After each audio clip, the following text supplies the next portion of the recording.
image am ñu xam exactement qui est Kocc Barma actuellement fu enquête bi toll est-ce que mën nañoo dévoiler image am.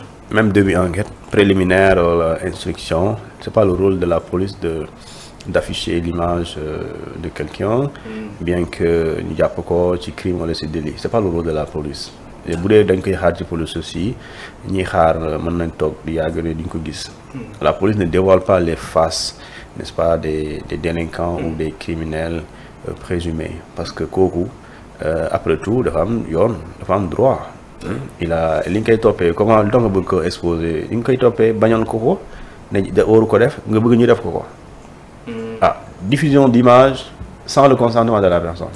waaw moom image am dafa am droit il a droit à l'image pourquoi nga bëgg ñu diffuser ko. mais xëy na bu nekkee def ko ñaawteef. kii kat moo def bii ñaawteef. mais est-ce que dañ ko juger définitivement. non alors pourquoi nga bëgg ko tuddee def kat ñaawteef. tu fais quoi du droit du principe de la présomption d'innocence da koy violer. Mais donc yegguñu fa. police attewul.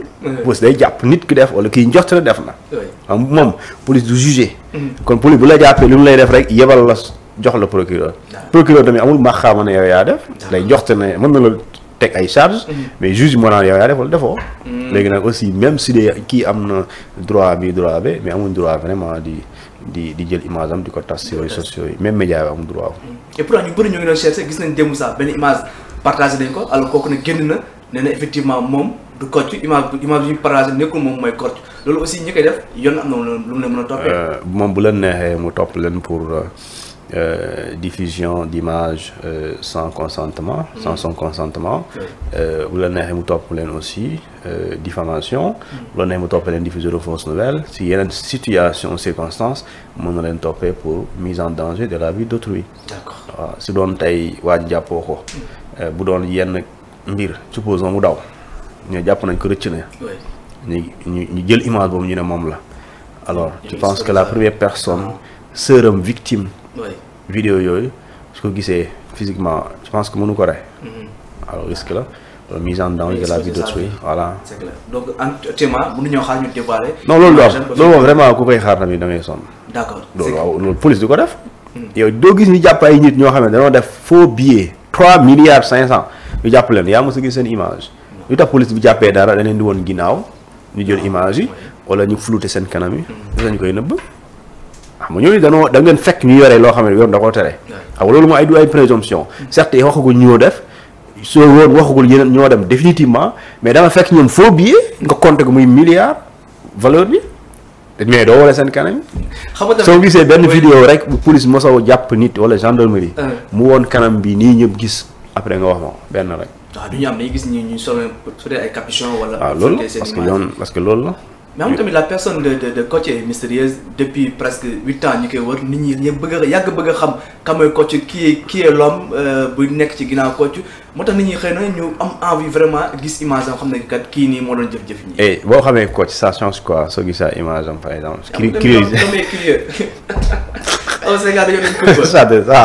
ça c'est de la curiosité. Oui. mais mën na gis image Kocc ça change quoi dans ma vie par exemple lan lay soppi sama dund. Le plus important c'est pas gis ko le plus important c'est que aujourd'hui ñu enquête def lu sérieux enquête sérieuse ba ñu xam ne Kocc est-ce que concrètement moom la ak lu mu def mu répondre de ses actes ñu daan ko. c'est très grave ñun waruñu focaliser ci image bi on se focalise sur les faits. La gravité des faits c'est-à-dire ça dépasse l'entendement. La gravité des faits yaa ngi koy wax li ñu koy toppee bokk na ci stockage collecte illicite et diffusion de données personnelles diffusion d'images contraires aux bonnes mœurs chantage extorsion de fonds blanchissement de capitaux association de malfaiteurs faux usage de faux ainsi que de diffusion de contenu pornographique et pédopornographique loolu nekk na ay chefs d'accusation yu 10 waaw dëgg la parce que man li ma ci gën a ëppal solo mooy diffusion de contenu pédographique et pornographique. Pédographique c'est il y a le mot pédophilie mooy xale yu ndaw quoi ay yoo xam ne da ngeen di jël di leen utiliser seen image parce que ils n'ont pas 18 ans parce que la victime bi bu mujj weer ko daan ko 16 ans la am 16 ans. waaw elle est mineure franchement mineure même la majeure amoo droit bu def loolu mais mineure da nga koy traumatiser. waaw et il y a eu des mineurs victimes des mineurs victimes tu peux en compter mu dépasser sa loxo donc ñooñu nga jël seen image man xaw ma noo ko amee mais quelle que soit manière bi nga ko amee dafa daganul c'est illicite et illégal bu dee la ko jaay c'est illicite et illégal su dee da nga ko pirater c'est encore plus grave su dee dañ ko nit moo ko yëkkati même bu la ko jaayal pour yàq deru partenaire am c'est encore très grave bu dee nit moo ko jaay d'accord parce que da doon génn ak xale bu jigéen wala ñu nekkoon ci mariage ñu am problème bu ko venger wu mu jox la ko c'est encore très grave dans tous les cas c'est très grave donc moo tax li nga xamante ni moom mooy Kocc depuis 2017 le site existe d'ailleurs donc aujourd'hui nous sommes en 2025 8 ans plus tard donc li nga xamante ni moom mooy li am solo mooy lan moo tax depuis plus de 7 ans mënuñu teg loxo kii di Kocc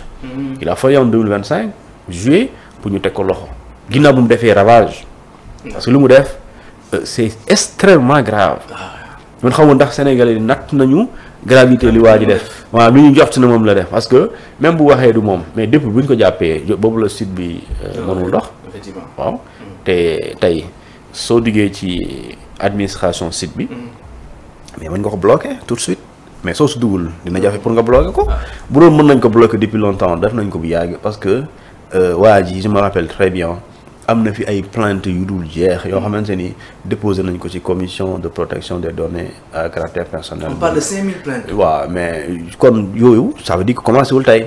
ñaata ay nit moi j'ai vu des gens yoo xamante ni ay dañoo siiw artistes.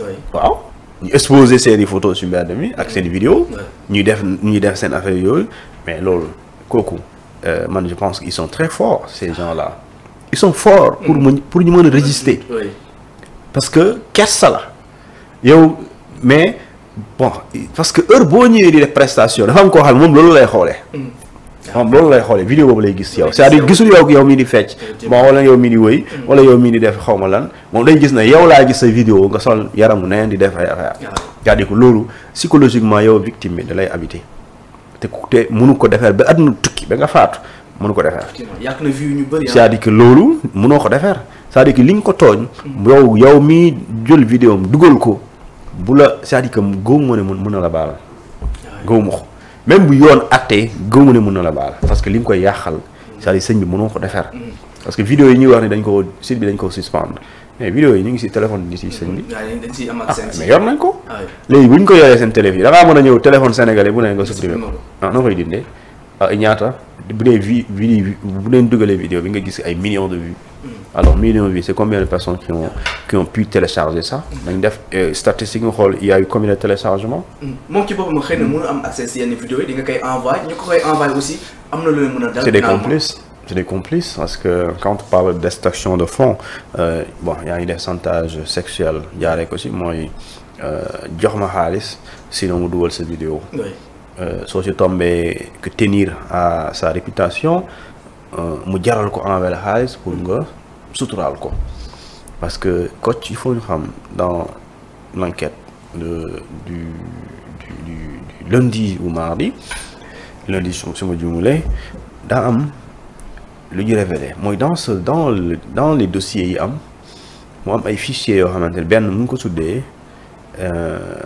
paid not to publish ci anglais la ko def mu ngi tudd payé n'est pas publié ci dossier boobu am na ñaari gel ku njëkk ki 2 millions dafay pour ñu bañ a publier ay affaires am. 2 millions waaw keneen ki fay 9668 euros boo ko defee multiplié par 650 dama la ji xaw ma 655 la xaw ma mais de toute façon euro du wàcc ba ay yooyu noonu comme naa defal 650 multiplié par 9668 c'est plus de 6 millions de francs CFA. la fay pour ñu bañ a dugal waaw léegi nag su boobaa képp koo xam ne woo na la pour yow nga nangoo fay pour ñu bañ a publier sa vidéo la sa photo da lay dugal ci fichier paid not to publish. kenn du ko publier payé à ne pas publier loolu lay tekki paid not to publish. mais ci dossier am na ñu nga pare woon na pour mu publier ko. léegi am na gel yoo dossier yoo xamante ne par exemple mu ngi ko tuddee New Girl. mooy nouvelle victime yi New Girl mooy nouvelle victime yi mooy par exemple nga tuddee ko new girl nga def ci vidéo photo yoo xamante ni ñii am nga leen bees waaye wóoragul ndax dañuy fay. wóoragul ndax da nga koy publier. léegi am nga ko léegi koo yoree contact am nga woo ko ne ko sëñ bi soxna si yor naa say affaire de soo bañee mu dugal ko site bii nangam yónneel gaaw Wave baa ngi nii wala compte bancaire yaa ngi tànnal faire le choix léegi loolu chantage la. bu la joxee xaalis loolu ça c'est l'extorsion de fonds loolu la léegi nag yooyu tooñ la c'est-à-dire que nit ki d'accord loolu beneen débat la kan la defal vidéo bi sa jëkkëram la copain am la wala danoo dem xamu fan loolu seen vie la loolu c'est mais yow même bu ñu àndee jëkkër ak jabar di ko def ci mbedd mi du yow yaay nekk kuy àtte loolu wala du yaay nekk kii naan way léegi dama leen di yar sinon dëkk bi daa bëgg a yàqu yow yaay kan tu n'es pas juge. bu ñu ko defee ci mbedd mi na yoon topp leen na leen yóbbu topp pour attentat à la pudeur loolu fi yoon la bu ñu demee sali ñu dem ci hôtel def ko filmer seen bopp tant que génnul dans le cadre légal c'est privé ñoom ñaar ñoo nangu consentement ay mag ñu def acte sexuel consentant lu ci yoonu nit buñ ko filmer seen vie la mais buñ ko génnee ci biti loolu mooy tooñ nañu askan bi léegi nag su dee ñoom dañ koo def ci biir yore seen téléphone buñ ko defee yéen ñaar ñëpp vous êtes tenus de garder ça kenn si yéen ba ko diffuser loolu délit la mais dañu ko denc.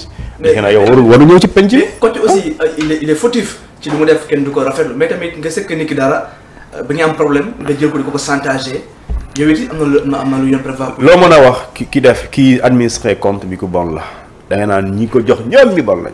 waaw ñi ko jox ñëpp lu ñu bon. amul exception koo mën a doon ñi ko jox vidéo yi baaxoo maanaam bu dee ci côté bii baaxuloo.